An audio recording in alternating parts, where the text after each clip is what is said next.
Hello दोस्तों, आप सभी का स्वागत है मॉडर्न क्लासरूम में। आप सभी कैसे हैं?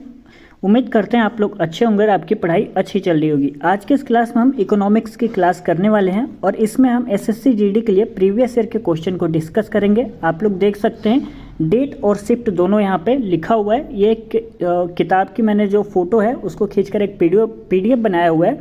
तो आप लोग इस वीडियो को पूरा अंत तक जरूर देखिएगा। ज़्यादा से ज़्यादा रिवीजन और प्रैक्टिस कर लीजिए एग्जाम से पहले, और इस वीडियो को अपने दोस्तों में ज़्यादा से ज़्यादा शेयर जरूर करिएगा ताकि उन तक भी ये वीडियो पहुंच सके। ठीक है, तो चलिए क्लास को स्टार्ट करते हैं। आज की क्लास में पहला प्रश्न है हमारा, क्या 7वीं पंचवर्षीय योजना के मुख्य उद्देश्यों में से एक था? जीवन स्तर में सुधार, खाद्यान्नों के उत्पादों में वृद्धि, अवसंरचना में वृद्धि और गरीबी उन्मूलन। इनमें से आपका कौन सा आंसर सही हो जाएगा? तो ऑप्शन नंबर बी यहाँ पे करेक्ट हो जाएगा। खाद्यान्नों के उत्पादन में वृद्धि यह 7वीं पंचवर्षीय योजना के मुख्य उद्देश्यों में से एक था, ध्यान रखिएगा। ठीक है, देखिए क्वेश्चन बहुत ज़्यादा है तो थोड़ा स्पीड से करेंगे। तो चलिए दूसरा प्रश्न देख लेते हैं। मैं आपको बता दूँ, इसके पहले जो जियोग्राफी की क्लास और हिस्ट्री की क्लास मैंने करा दिया हुआ है, उसमें भी सारे प्रीवियस ईयर के क्वेश्चन है, प्लेलिस्ट बना दिया है, तो आप लोग चेकआउट जरूर कर लीजिएगा। और मेरा कहना ये है कि जो हिस्ट्री, ज्योग्राफी, पॉलिटी, साइंस की क्लास जो मैं आपको प्रोवाइड करा रहा हूँ, जिसमें सारे के सारे प्रीवियस ईयर के क्वेश्चन शामिल है, उस क्लास को एग्जाम से पहले ज़रूर देख लीजिएगा। उससे आपको एग्जाम में बहुत ज़्यादा फायदा होने वाला है। ठीक है, तो चलिए उम्मीद करते हैं आप लोगों ने समझ लिया होगा। तो चलिए दूसरा प्रश्न देखते हैं क्या कह रहे हैं। महात्मा गांधी नई श्रृंखला के 50 रुपये 50 के बैंक नोट का आधार रंग है। ठीक है, क्वेश्चन कह रहा है महात्मा गांधी नई श्रृंखला के जो 50 रुपये के नोट हैं उस पर कौन सा रंग है? स्टोन ग्रे का, चॉकलेट भूरा, फ्लोरेसेंट नीला या लेवेंडर कलर का? इसमें आधार रंग क्या हो जाएगा? तो इसमें आपका करेक्ट आंसर हो जाएगा ऑप्शन नंबर सी करेक्ट हो जाएगा। चलिए तीसरा प्रश्न देख लेते हैं। जनगणना 2011 के अनुसार भारत में सर्वाधिक महिला साक्षरता दर वाले राज्य कौन से हैं? इसमें आपका करेक्ट आंसर हो जाएगा option number B Kerala. Question number चौथा देख लेते हैं। अर्थव्यवस्था के प्रत्येक क्षेत्रक द्वारा जीडीपी में किए गए योगदान से ही तैयार होता है। क्या सांकेतिक ढांचा, वास्तविक जीडीपी और अर्थव्यवस्था का ढांचा क्या तैयार होता है? इसमें आपका करेक्ट आंसर हो जाएगा ऑप्शन नंबर डी अर्थव्यवस्था का ढांचा। क्वेश्चन नंबर 5वां कह रहा है आरबीआई के अनुसार 1980 के दशक में भारत की जीडीपी में सेवा क्षेत्र की हिस्सेदारी कितने प्रतिशत थी? 38.6%, 18.6%, 58.6% या 78.6%? कितने प्रतिशत की हिस्सेदारी थी? करेक्ट आंसर हो जाएगा ऑप्शन नंबर ए 38.6%। क्वेश्चन नंबर 6 कह रहा है भारत में प्रत्येक में एक बार जनसंख्या गणना की जाती है। कितने वर्षों में? 5, 12, 10 या 15 वर्ष में? तो यहाँ पे आपका कौन सा आंसर करेक्ट हो जाएगा? ऑप्शन नंबर सी 10 वर्षों में जनसंख्या गणना की जाती है। ठीक है, चलिए आगे बढ़ते हैं। क्वेश्चन नंबर 7वां का बजट दस्तावेज कुल व्यय को में वर्गीकृत करते हैं। ठीक है, माल और आय, आंशिक और पूर्ण व्यय, सेवाओं और गैर माल सेवाओं, और योजनागत और गैर योजनागत व्यय। इसमें से आपको सही आंसर बताना है, तो करेक्ट आंसर हो जाएगा इसमें ऑप्शन नंबर डी, ये आपका राइट आंसर हो जाएगा। चलिए क्वेश्चन नंबर 8वां देख लेते हैं। दिए गए उद्योगों में चूना पत्थर का कच्चा माल है, क्या है? प्लास्टिक उद्योग, फर्नीचर उद्योग, सीमेंट उद्योग या इलेक्ट्रॉनिक उद्योग? इसमें आपका करेक्ट आंसर हो जाएगा ऑप्शन नंबर सी सीमेंट उद्योग। 9वां प्रश्न देख लेते हैं। 2011 की जनगणना के अनुसार किस केंद्र शासित प्रदेश का लिंगानुपात सबसे अधिक है? इसमें आपका करेक्ट आंसर हो जाएगा option number B Puducherry. Question number 10वां कह रहा है स्वतंत्रता के बाद भारत ने अपनी पहली पंचवर्षीय योजना कब शुरू की थी? 1953 में, 50 में, 52 में या 1951 में? ध्यान रखिएगा पंचवर्षीय जो योजना है स्वतंत्रता के बाद कब स्टार्ट हुई थी? तो यह हुई थी आपकी 1951 में, यानी ऑप्शन नंबर डी यहाँ पे करेक्ट हो जाएगा। क्वेश्चन नंबर 11 देख लेते हैं। एक बजट दस्तावेज जो किसी विशेष वित्तीय वर्ष के लिए सरकार की राजस्व प्राप्तियों और राजस्व व्यय से संबंधित होता है, क्या कहलाता है? ये हमारा प्रश्न है। तो ये आपका इसमें आपका ऑप्शन नंबर ए करेक्ट हो जाएगा, राजस्व बजट कहलाता है, ध्यान रखिएगा। क्वेश्चन नंबर 12 कह रहा है चीनी उद्योग के लिए प्राथमिक कच्चा माल है, क्या है? शकरकंद, रासायनिक स्वीटनर या गन्ना या सेब? करेक्ट आंसर हो जाएगा ऑप्शन नंबर सी गन्ना। क्वेश्चन नंबर 13 कह रहा है भारत सरकार ने राष्ट्रीय मधुमक्खी पालन एवं शहद मिशन नाम की एक नई केंद्रीय योजना को मंजूरी दी है जो क्रांति से जुड़ी हुई है। कौन सी क्रांति से? स्वर्ण, मिष्ठान, नमकीन या शहद तो इसमें आपका करेक्ट आंसर हो जाएगा ऑप्शन नंबर बी मिष्ठान। क्वेश्चन नंबर 14 कह रहा है निम्नलिखित में से कौन सा संगठन भारत में निर्धनता रेखा का आकलन करने के प्रतिदर्श सर्वेक्षण करता है, कौन सा हो जाएगा। तो इसमें आपका करेक्ट आंसर हो जाएगा ऑप्शन नंबर ए NSSO। ठीक है, ये आपका राइट आंसर है। चलिए क्वेश्चन नंबर 15 देख लेते हैं। कच्चे तेल, पेट्रोलियम उत्पादों और प्राकृतिक गैस को स्थानांतरित करने के लिए अब परिवहन के किस साधन का उपयोग किया जा रहा है। क्वेश्चन को दोबारा पढ़ लेते हैं। देखिए, जब क्वेश्चन एक बार में नहीं समझ में आता तो कम से कम दो बार तो पढ़ाई करिए, तो शायद क्या पता आपको समझ में आ जाए और आंसर भी पता लग जाए। कच्चे तेल, पेट्रोलियम उत्पादों और प्राकृतिक गैस को स्थानांतरित करने के लिए अब परिवहन के किस साधन का उपयोग किया जा रहा है। केवल हवाई मार्ग, बस या पाइपलाइन। इसमें आपका करेक्ट आंसर हो जाएगा ऑप्शन नंबर डी पाइपलाइन का। चलिए आगे देख लेते हैं। क्वेश्चन नंबर 16 बराबर अर्थव्यवस्था की सभी फर्मों के सकलन मूल्य वर्धित का कुल योग कितना हो जाएगा। तो इसमें आपका करेक्ट आंसर हो जाएगा option number C GDP। Question number 17 कह रहा है उपभोक्ता संरक्षण नियम 2021 के अनुसार जिला आयोगों के पास उन शिकायतों पर विचार करने का अधिकार होगा जहां प्रतिफल के रूप में भुगतान की गई वस्तुओं या सेवाओं का मूल्य है 10 लाख रुपए से अधिक नहीं, 1 लाख रुपए से अधिक नहीं, 50 लाख रुपए से अधिक नहीं या 1 करोड़ रुपए से अधिक नहीं। कौन सा आंसर यहाँ करेक्ट रहेगा। तो ऑप्शन नंबर सी करेक्ट रहेगा। ध्यान रखिएगा 50 लाख रुपए से अधिक नहीं। क्वेश्चन नंबर 18 देख लेते हैं। भारत में सूचना प्रौद्योगिकी उद्योग का प्रमुख केंद्र निम्न में से किसे माना जाता है। कश्मीर को, भोपाल, सूरत या बेंगलुरु को किसे माना जाता है। तो इसमें आपका करेक्ट आंसर हो जाएगा ऑप्शन नंबर डी बेंगलुरु को। क्वेश्चन नंबर 19 देख लेते हैं। भारत में हरित क्रांति का जो पहला चरण है के दशक के मध्य हुआ था, यानी कब से कब तक हुआ था। 1950 से 60 तक, 70 से 80 या 1940 से 50 या 60 से 70 तक। इसमें आपका करेक्ट आंसर हो जाएगा ऑप्शन नंबर डी 1960 से 70 तक, ये आपका करेक्ट हो जाएगा। चलिए 20वां देख लेते हैं। भारत में दशकीय जनगणना कराने की जिम्मेदारी किस मंत्रालय की होती है। गृह मंत्रालय की, कारपोरेट कार्य मंत्रालय, वित्त मंत्रालय और सांख्यिकी मंत्रालय। यदि आप हमारा SSC GD का जो GS का क्लास 8/5 पे मैं डेली अपलोड करता था, यदि आपने देखा है तो इस प्रश्न का आंसर आपको पता होना चाहिए, क्योंकि इस प्रश्न को मैंने करा दिया है, मतलब कराया हुआ है, तो आप लोगों को पता होना चाहिए। चलिए एक बार फिर से मैं आपको बता देता हूँ। भारत में दशकीय जनगणना कराने की जिम्मेदारी किस मंत्रालय की होती है। तो इसमें आपका ऑप्शन नंबर ए सही हो जाएगा, गृह मंत्रालय की होती है। ध्यान रखिएगा, ठीक है। कौन सा आंसर सही है। ऑप्शन नंबर ए सही है, गृह मंत्रालय। चलिए क्वेश्चन नंबर 21 देख लेते हैं। 2019 में भारत मिलियन टन इस्पात का विनिर्माण 1 मिनट रुक जाइए।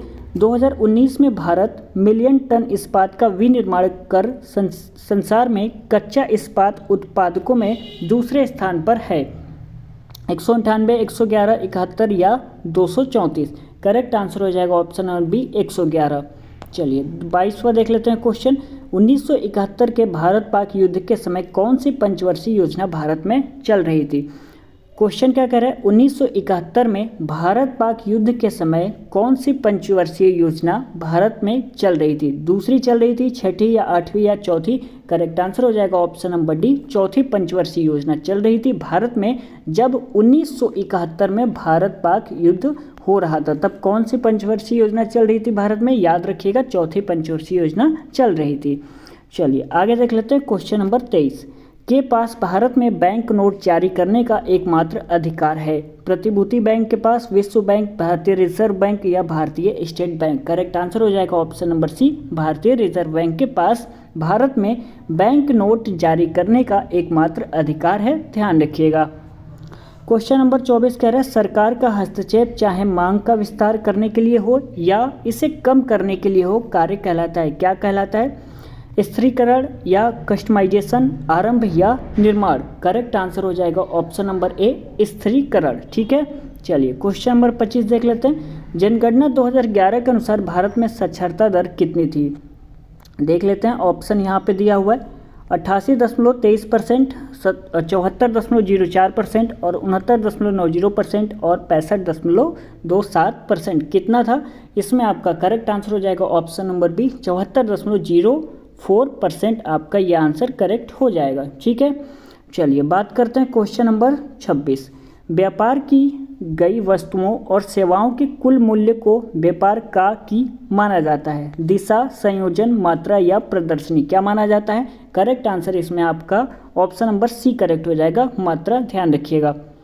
क्वेश्चन नंबर 27 कह रहा है हरित क्रांति मुख्य रूप से निर्भर है हाई यील्ड वैरायटी प्रोग्राम, प्राकृतिक वनस्पति पर, वर्षा जल संचयन पर या प्राकृतिक उर्वरकों के उपयोग पर? किस पर निर्भर है? इसमें आपका ऑप्शन नंबर ए करेक्ट हो जाएगा, हाई यील्ड वैरायटी प्रोग्राम पर निर्भर है हरित क्रांति मुख्य रूप से। ठीक है, चलिए अगला प्रश्न देख लेते हैं।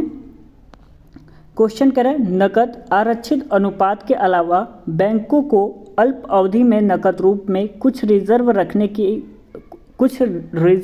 की भी आवश्यकता होती है, जिसे कहा जाता है। एक बार फिर से क्वेश्चन को देख लेते हैं। नकद आरक्षित अनुपात के अलावा बैंकों को अल्प अवधि में नकद रूप में कुछ रिजर्व रखने की भी आवश्यकता होती है, जिसे क्या कहा जाता है? ठीक है, राज्य तरलता अनुपात, वैधानिक लाइसेंस अनुपात, वैधानिक तरलता अनुपात या वैधानिक तरलता रेपो? क्या कहा जाता है? तो इसमें आपका करेक्ट आंसर हो जाएगा ऑप्शन नंबर सी, वैधानिक तरलता अनुपात कहा जाता है। ठीक है, ध्यान रखिएगा। क्वेश्चन नंबर 29 कह रहा है भारत में यह देश का एकमात्र उद्योग है जो मूल्य श्रृंखला में आत्मनिर्भर और पूर्ण है, अर्थात कच्चे माल से लेकर उच्चतम मूल्य वर्धित उत्पादों तक। यहाँ किस उद्योग की बात हो रही है?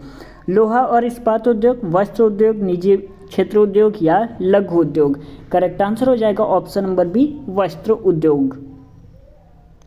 चलिए क्वेश्चन नंबर 30 देख लेते हैं। वैयक्तिक प्रयोज्य आय के संदर्भ में निम्नलिखित में से कौन सा सही है? एक बार फिर से पढ़ लेते हैं, और पढ़ने में थोड़ा मिस्टेक हो गया था। क्वेश्चन नंबर 30 कह रहा है वैयक्तिक प्रयोज्य आय के संदर्भ में निम्नलिखित में से कौन सा सही है? वैयक्तिक प्रयोज्य आय बराबर वैयक्तिक आय प्लस वैयक्तिक कर अदायगी माइनस गैर कर अदायगी। दूसरा क्या कह रहा है? व्यक्तिगत प्रयोज्य आय बराबर वैयक्तिक आय प्लस वैयक्तिक कर अदायगी प्लस गैर कर अदायगी। ऑप्शन नंबर सी क्या कह रहा है? वैयक्तिक प्रयोज्य आय बराबर वैयक्तिक आय माइनस वैयक्तिक कर अदायगी माइनस में गैर कर अदायगी। ऑप्शन नंबर डी कह रहा है वैयक्तिक प्रयोज्य आय बराबर में वैयक्तिक आय माइनस में वैयक्तिक कर अदायगी प्लस में गैर कर अदायगी। तो इसमें आपका करेक्ट आंसर कौन सा हो जाएगा? इसमें आपका ऑप्शन नंबर सी सही हो जाएगा। ठीक है, ध्यान रखिएगा, ऑप्शन नंबर यहाँ पे सी करेक्ट हो जाएगा। चलिए आगे देखते हैं। क्वेश्चन नंबर 31, प्रथम पंचवर्षीय योजना का उद्देश्य क्या था? कृषि का विकास करना, जीडीपी को बढ़ावा देना, या शिक्षा को अधिक बढ़ावा देना, या विकास की प्रक्रिया शुरू करना? तो इसमें आपका करेक्ट आंसर ऑप्शन नंबर ए सही है, कृषि का विकास करना। क्वेश्चन नंबर 32 देख लेते हैं। पंचवर्षीय योजना स्थिरता के समय विकास के विशिष्ट उद्योग के साथ शुरू की गई थी। करेक्ट आंसर हो जाएगा ऑप्शन नंबर बी, चौथी। क्वेश्चन नंबर 33 कह रहा है भारत की द्वितीय पंचवर्षीय योजना की समय सीमा क्या है? करेक्ट आंसर इसमें हो जाएगा आपका ऑप्शन नंबर बी, 1956 से 61। 34वां प्रश्न कह रहा है जनगणना रिपोर्ट 2011 के अनुसार किस भारतीय राज्य की साक्षरता दर सबसे कम थी? इसमें आपका करेक्ट आंसर हो जाएगा option number B, Arunachal Pradesh. देखिए जो जनगणना वाला क्वेश्चन है काफ़ी ज़्यादा इम्पोर्टेंट है, तो इसको आप लोग जरूर ध्यान में रखिएगा। वैसे क्वेश्चन तो देखा जाए तो इसमें बहुत सारे इंपॉर्टेंट है, लेकिन जनगणना भी ध्यान रखिएगा क्योंकि ये तो फिक्स है, आना ही आना है। तो चलिए आगे देखते हैं। क्वेश्चन नंबर 35, किस योजना के तहत 10,000 तक की ओवरड्राफ्ट ओडी सुविधा पात्र खाताधारकों के लिए उपलब्ध है? प्रधानमंत्री सुरक्षा बीमा योजना, प्रधानमंत्री जनधन योजना, स्किल इंडिया मिशन या प्रधानमंत्री कौशल विकास योजना? करेक्ट आंसर हो जाएगा इसमें ऑप्शन नंबर बी पे मैंने टिक लगाया है, 1 मिनट में लगा देता हूँ। ऑप्शन नंबर बी पे यहाँ सही हो जाएगा, प्रधानमंत्री जनधन योजना। चलिए क्वेश्चन नंबर 36 देख लेते हैं। किसी देश की प्रति व्यक्ति आय की गणना देश की राष्ट्रीय आय को उसकी से भाग देकर दी जाती है। किससे? ऋण, जनसंख्या, देयता या परिसंपत्ति? करेक्ट आंसर हो जाएगा ऑप्शन नंबर बी, जनसंख्या। क्वेश्चन नंबर 37 कह रहा है औद्योगिक नीति संकल्प 1956 ने उद्योगों को श्रेणियों में वर्गीकृत किया है। इसमें आपका करेक्ट आंसर कौन सा हो जाएगा? ऑप्शन नंबर ए, 3। ठीक है, 3 श्रेणियों में वर्गीकृत किया गया है, ध्यान रखिएगा।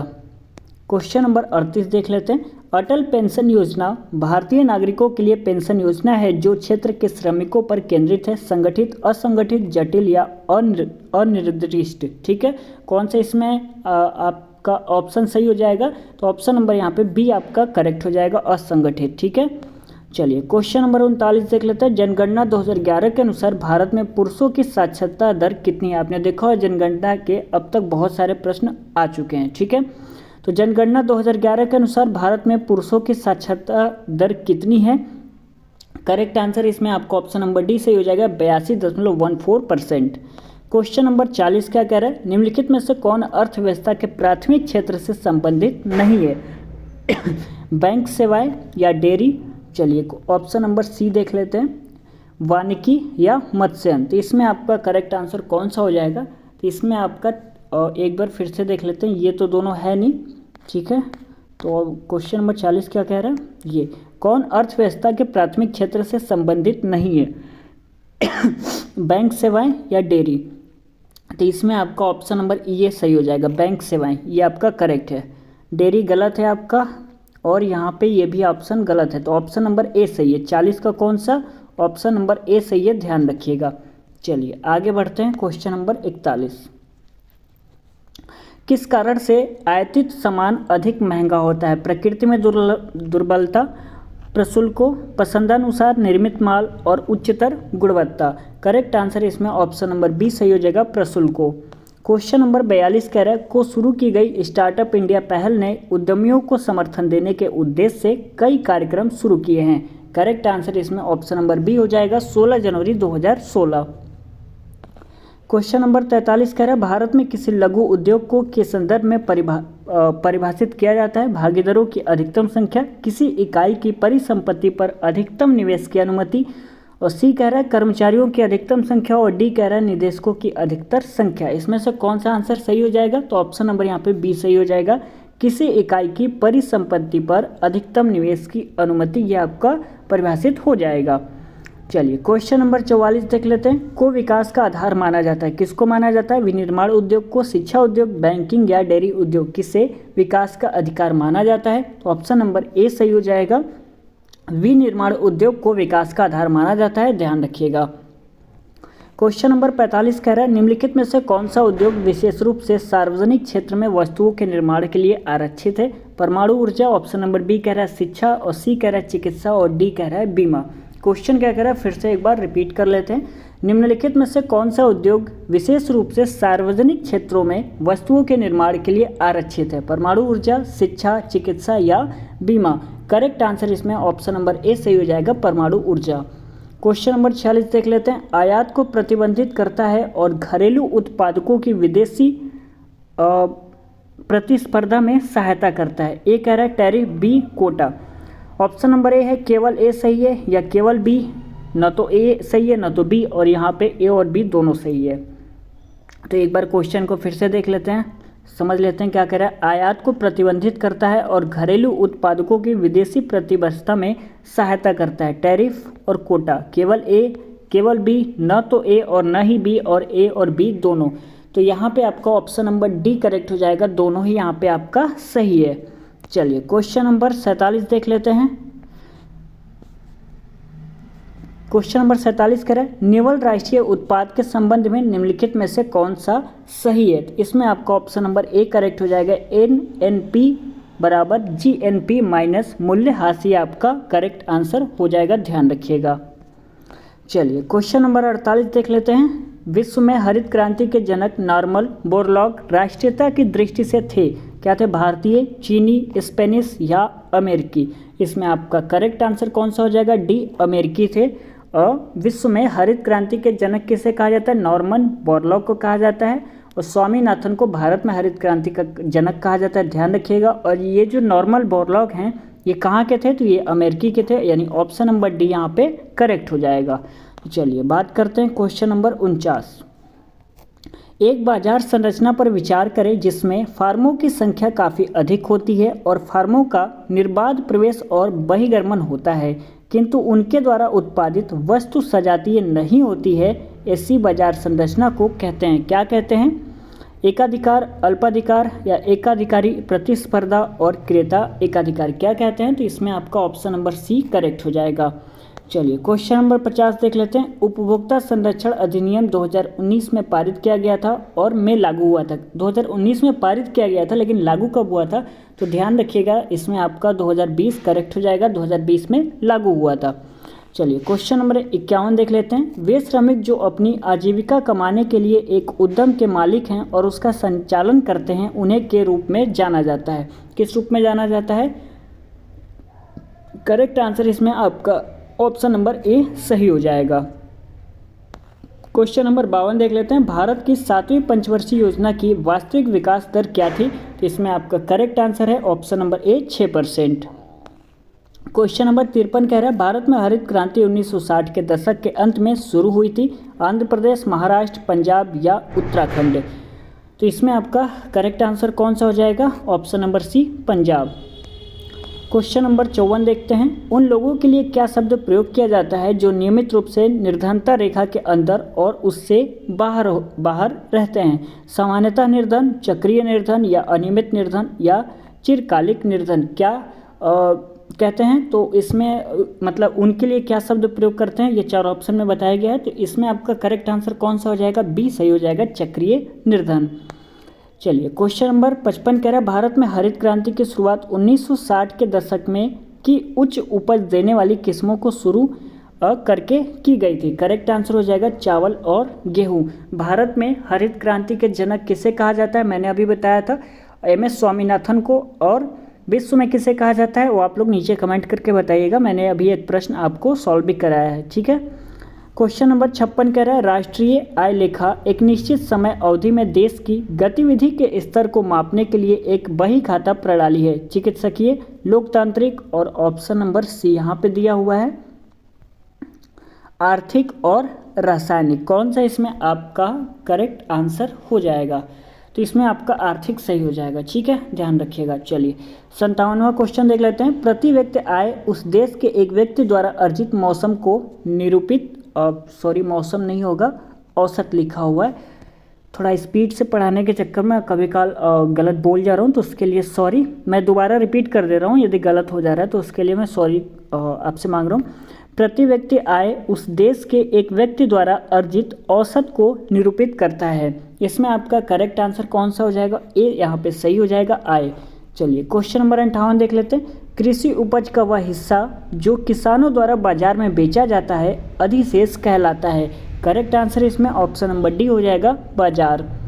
क्वेश्चन नंबर 59 कह रहा है भारत में औपनिवेशिक शासन के दौरान कृषि में ठहराव को द्वारा स्थायी रूप से समाप्त कर दिया गया था। करेक्ट आंसर इसमें हो जाएगा ऑप्शन नंबर बी, हरित क्रांति। क्वेश्चन नंबर 60 देख लेते हैं। का विकास भारत में पहली पंचवर्षीय योजना का मुख्य उद्देश्य था नदियाँ, इमारतों, वास्तुकला और कृषि। करेक्ट आंसर हो जाएगा ऑप्शन नंबर डी, कृषि। देखिए क्वेश्चन तो बहुत सारे हैं लेकिन आज के क्लास में बस क्वेश्चन नंबर 60 तक हमने देखा है। इसके आगे अगले क्लास में देख लेंगे। आप लोगों से एक रिक्वेस्ट है, इस वीडियो को ज़्यादा से ज़्यादा शेयर जरूर करिएगा ताकि एग्ज़ाम से पहले आपके जो भी फ्रेंड्स हैं वो प्रीवियस ईयर के क्वेश्चन को ज़्यादा से ज़्यादा प्रैक्टिस कर पाए, ठीक है। क्योंकि मैंने देखिए प्रीवियस ईयर के क्वेश्चन सभी एक ही में नहीं ऐड कर दिया है, हर एक सब्जेक्ट का अलग है। मैंने पॉलिटी का अलग क्लास आपको रिकॉर्ड करके दे दूंगा। अभी फ़िलहाल में ज्योग्राफी और हिस्ट्री के साथ क्लास अपलोड है, तो उसको देख लीजिएगा। मैंने प्लेलिस्ट बना दिया है, तो आप लोग चेकआउट ज़रूर कर लें और वीडियो को शेयर ज़रूर कर दीजिएगा।